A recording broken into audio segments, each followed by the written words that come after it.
Hi friends, welcome to Pendam's kitchen. ఈరోజు వీడియోలో ఒంగోలులో 45 సంవత్సరాల చరిత్ర కలిగిన పంతులు గారి పులిబొంగరం దోశని, అదేవిధంగా ఈ దోశకి కాంబినేషన్గా వడ్డించే టేస్టీ చట్నీ రెసిపీని ఎలా ప్రిపేర్ చేసుకోవచ్చో చూపించబోతున్నాను. మీరు కూడా తప్పకుండా ఈ దోశని అలాగే చట్నీ రెసిపీని ఒక్కసారైనా సరే ట్రై చేసి చూడండి. చాలా అంటే చాలా టేస్టీగా ఉంటుంది. సో ఇక ఏమాత్రం ఆలస్యం చేయకుండా ఒంగోలులో ఎంతో ఫేమస్ అయిన ఈ దోశని అలాగే చట్నీని మనం ఇంట్లోనే ఎలా ప్రిపేర్ చేసుకోవచ్చో వీడియోలోకి వెళ్ళి చూసేయండి. ఫస్ట్ నేను చట్నీని ఎలా ప్రిపేర్ చేసుకోవాలో చూపిస్తాను, ఆ తర్వాత దోశ ప్రాసెస్ని చూపిస్తాను.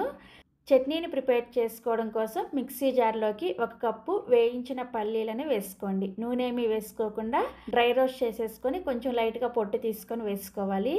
తర్వాత ఇందులోకి 3-4 వరకు ఎండుమిర్చిని ఇలా ముక్కలుగా తుంచుకొని వేసుకోండి. ఎండుమిర్చిని మీరు తినే కారానికి తగ్గట్టుగా చూసుకొని ఎక్కువ తక్కువ కూడా వేసుకోవచ్చు. తర్వాత ఇందులోకి మీరు ఏ కప్పుతో అయితే పల్లీలను తీసుకున్నారో అదే కప్పుతోటి 1 కప్పు పుట్నాల పప్పుని వేసుకోండి. వీటినే వేయించిన శనగపప్పు, చట్నీ పప్పు అని కూడా అంటారు. తర్వాత ఇందులోకి చాలా అంటే చాలా కొద్దిగా చింతపండుని, రుచికి సరిపడా ఉప్పుని, చట్నీని గ్రైండ్ చేసుకోవడం కోసం అవసరమైన నీళ్ళని కొంచెం కొంచెం వేసుకుంటూ చట్నీని బాగా మెత్తగా గ్రైండ్ చేసుకోవాలి. చూసారా, చట్నీని ఇలా బాగా మెత్తగా గ్రైండ్ చేసేసుకొని ఒక గిన్నెలోకి తీసుకోండి. ఇప్పుడు ఈ చట్నీకి తాలింపు పెట్టుకోవడం కోసం తాలింపు గిన్నెలోకి 1 టీ స్పూన్ దాకా నూనెను వేసుకొని వేడి చేసుకోండి. నూనె వేడైన తర్వాత 1/2 టీ స్పూన్ చొప్పున పోపు దినుసులను వేసుకోండి.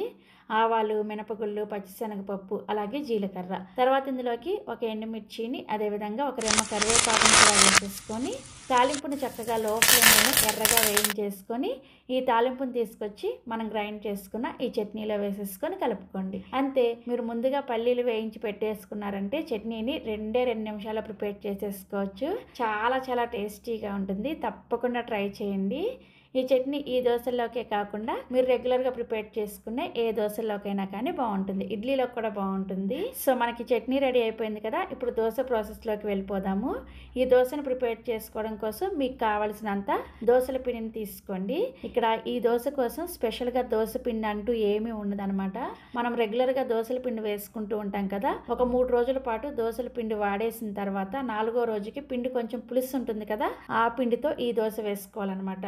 పులిసిన పిండితో వేసుకుంటేనే మీకు అస్సలు టేస్ట్ అనేది వస్తుంది అనమాట. అప్పుడే ఎంజాయ్ చేయగలుగుతారు. ఖచ్చితంగా పులిసిన పిండితోనే వేసుకోవాలి.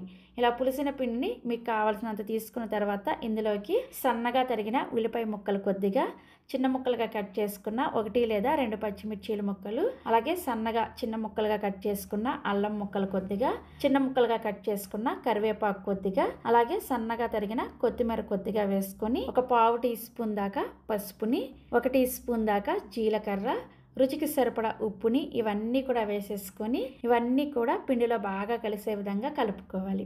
సో పిండిలో ఇవన్నీ కూడా చక్కగా కలిసిన తర్వాత ఇందులోకి నానబెట్టుకున్న 1 టేబుల్ స్పూన్ పచ్చిశనగపప్పును వేసుకోండి. అప్పుడే మీకు ఈ పులిబొంగరం దోశ అనేది చాలా చాలా టేస్టీగా ఉంటుంది. తప్పకుండా వేసుకోవాలి. 1 గంట ముందు ఈ పచ్చిశనగపప్పు నానబెట్టుకొని ఆ నానబెట్టుకున్న శనగపప్పును వేసుకోవాలన్నమాట. ఇవి వేసుకుంటేనే మీకు ఒరిజినల్ టేస్ట్ అనేది వస్తుంది.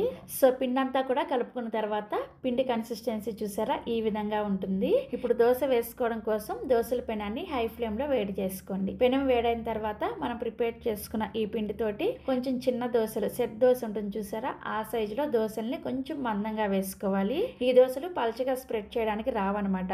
మనం ఇందులో ఉల్లిపాయలు ఇవన్నీ వేసుకున్నాం కాబట్టి దోశలు స్ప్రెడ్ చేసుకోవడానికి రావు, కొంచెం మందంగానే ఉంటాయి. ఇలా దోశలు వేసుకున్న తర్వాత మంటను మీడియం ఫ్లేమ్ లో ఉంచుకొని దోశ పైన కొద్దిగా నూనెను వేసుకొని ఈ దోశ ఒకవైపు చక్కగా కాలిన తర్వాత దీన్ని రెండో వైపు కూడా ఖచ్చితంగా తిప్పుకొని రెండో వైపు కూడా కాల్చుకోవాలి. అప్పుడే మీకు దోశ అనేది చక్కగా వేగి టేస్టీగా ఉంటుంది అనమాట. ఇలా 2 వైపులు కూడా దోశ చక్కగా కాలిన తర్వాత సర్వింగ్ ప్లేట్లోకి తీసుకోండి. ఇదే విధంగా మీకు ఎన్ని దోశలు కావాలంటే అన్ని దోశలు వేసుకోండి. దోశలు అయితే చాలా సింపుల్ గా చేసుకోవచ్చు. టేస్ట్ మాత్రం చాలా చాలా బాగుంటాయి.